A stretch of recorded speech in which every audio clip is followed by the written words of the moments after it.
Tengku Rian ini adalah public figure dan kebetulan sekali istrinya juga adalah public figure yang menjadi perhatian semua media.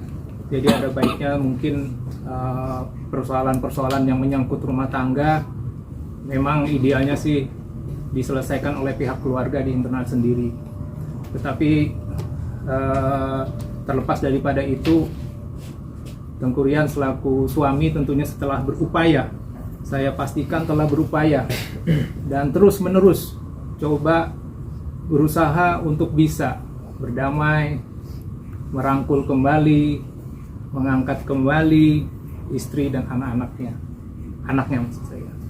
Terlepas daripada itu, keluarga baik dari pihak RY maupun dari pihak Tengku Rian juga telah melakukan beberapa cara untuk coba menengahi, memediasi, dan memang pada saatnya akhirnya keputusan adalah mereka berdua. Dan kalian juga tahu bahwa gugatan yang diajukan adalah dari pihak RY. Dan fix kami diminta oleh klien kami Tengku Rian untuk bisa menghadapi persoalan ini dengan sebaik-baiknya, dengan usaha bagaimana caranya agar tetap bisa bertahan dan rujuk kembali.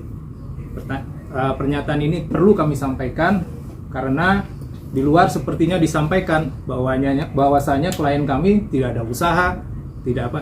Karena usaha-usaha yang dilakukan oleh Tengku Rian tidak akan bisa kelihatan terus oleh kita gitu, ya. Jadi itu yang perlu digarisbawahi.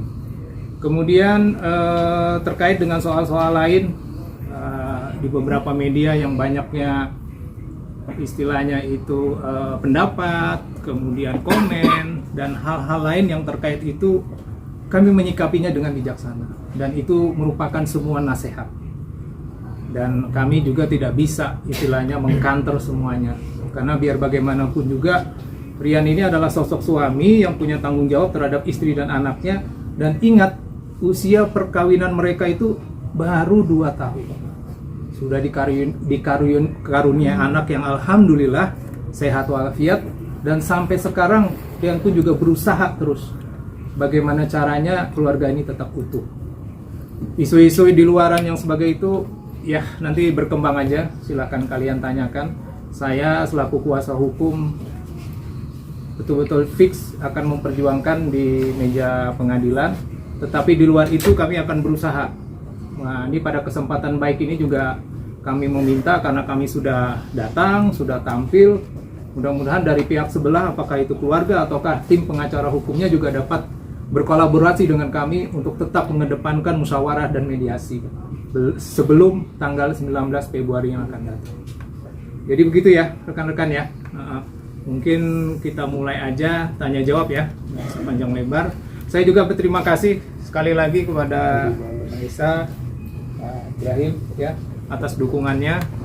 Jadi statement saya pertama tadi jelas ya, saya betul-betul difasilitasi, disupport, dan sekali lagi terima kasih. Mudah-mudahan ini bisa jadi jadi terus ya didukung oleh Pak Cucu untuk anggota-anggota lainnya gitu. Demikian mungkin untuk pembukaan ya, silakan ya, terima kasih. Riannya nggak datang hari ini mungkin. Oh ya baik, jadi sampai dengan hari ini saya sebenarnya tetap mengusahakan Rian untuk datang, tetapi dengan pertimbangan, karena bukan saya saja yang didengar, tetapi juga dari manajer, dari keluarga, dan kebetulan hari ini ada syuting di Cipanas. Jadi Rian menyampaikan, Mas Dedi tolong sampaikan sama teman-teman media, salam, dan kita ketemu tanggal 19 Februari di pengadilan ya. Tetapi sebelum tanggal 19 kita lihat perkembangan ya. Mudah-mudahan ada hal-hal yang memang patut kami harus sampaikan kepada teman-teman, pasti akan kita hubungi. Pak Dedi, ya. Mungkin langsung aja, Rian dan RY ini sudah lama pisah rumah itu kapan, dan bertengkarnya sejak kapan sih? Karena kan melihat baru 2 tahun ini mereka berumah tangga ya, gimana Iya. Bang? Itulah kalau ditanyakan mengenai pertengkaran, kita tahu sendiri kalau di rumah tangga bertengkar sih biasa ya, sebenarnya ya, kita maklumin ya, biasa. Saya sama teman-teman pengacara bertengkar ya udah biasa, habis itu baikan lagi. Jadi memang kalau umpamanya dibilang sudah lama bertengkarnya kapan apa segala macam, ya kita nggak bisa menetapkan waktunya kapan gitu. Tapi memang nggak pernah kelihatan mereka bertengkar secara benar-benar vulgar apa segala macam. Karena saya rasa saya tidak perlu menjelaskan sosoknya Rian itu seperti apa. Bukan laki-laki yang betul-betul gimana ya, emosian, temperamen atau apa gitu ya. Jadi dan satu hal lagi Mbak, kalau kapan meninggalkan rumah, ini memang salah satu upaya Rian sih. Upaya Rian untuk bisa mengerem, biar bisa area juga lebih nyaman mungkin di rumah, jadi dia mengalah dalam hal ini. Jadi tidak ada yang meninggalkan, tapi ini hanya pertimbangan, ya biasalah. Biasanya Mbak memang kalau ada prahara di rumah tangga, ada baiknya berpisah untuk saling masing-masing introspeksi diri, ya. Tetapi setelah itu akan bersatu kembali. Ini tinggal situasinya. Dan jangan lupa, keduanya adalah orang-orang yang sibuk gitu loh, ya. Orang-orang yang sibuk. Itu mungkin. Berarti belum diketahui. Tapi komunikasi Ricis dengan Rian masih baik apa seperti apa Bang sekarang? Sampai dengan tadi malam, saya perhatikan di WhatsApp masih WhatsAppan mereka, iya. Masih WhatsAppan. Kalau telepon mungkin tidak, mungkin telepon. Tapi WhatsAppan terus. Aku mau ajak Mona keluar, gimana? Kamu apa kabar? Gitu ya, biasalah gitu loh. Ya memang sih tanggapannya sih agak sedikit ini ya. Menurut saya sih ya biasa aja lah gitu loh.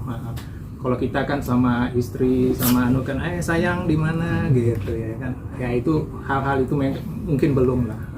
Perlu waktu buat mereka berdua. Berarti masih serumah ya Bang? Bang, terkait yang lagi happening sekarang dan nafkah batin itu seperti apa sih Bang yang pernyataan dari kakak iparnya sendiri? Oh itu ya. Nafkah batin ya, 2 tahun nafkah batin. Mona umurnya berapa sekarang ya? 1,5 tahun. 1 tahun. 1,5 tahun ya. Ya kalau nafkah batin, inilah saya tuh mesti hati-hati nanggepin apa nama yang di luaran ini. Dianggurin setelah melahirkan, ya. Nah itu tuh mesti hati-hati kita. Khawatirnya itu bukan dari apa namanya hati yang paling dalam oleh RY. Jadi kata saya menasihatin Rian untuk lebih bijaksana menanggapi itu. Artinya kamu pun juga harusnya bisa wise, bisa bijaksana, bisa mengajak lebih pelan. Mungkin ya Area mungkin belum siap, mungkin untuk di ini makanya bicara seperti itu kan mungkin juga itu kode atau tanda-tanda gitu loh. Jadi yang jelas klien saya Rian menyatakan tidak benar bahwanya dianggurin. Karena kalau lihat dari jejak digital banyak sekali kebersamaan mereka yang perlu kita tanggapi dengan benar bahwasanya itu ya mungkin harus ditanyakan kepada yang bersangkutan kembali ya gitu loh. Itu lagi yang perlu digarisbawahi gitu loh. Jadi jangan diambil ujungnya aja gitu loh, dianggurin dan lain-lain gitu loh. Jadi nggak ada persoalan yang ini sih. Dan Rian itu sehat walafiat ya, nggak ada isu-isu diagnosa apapun ya gitu loh. Dan dia sangat menjaga kesehatan dia. Berarti masih Bang masih serumah kan Bang Dedi? Masih serumah kan? Kalau serumah sudah tidak. Dari kapan Bang? Dari kapan? Dari kalau Rian bilang sih setelah pulang dari umroh.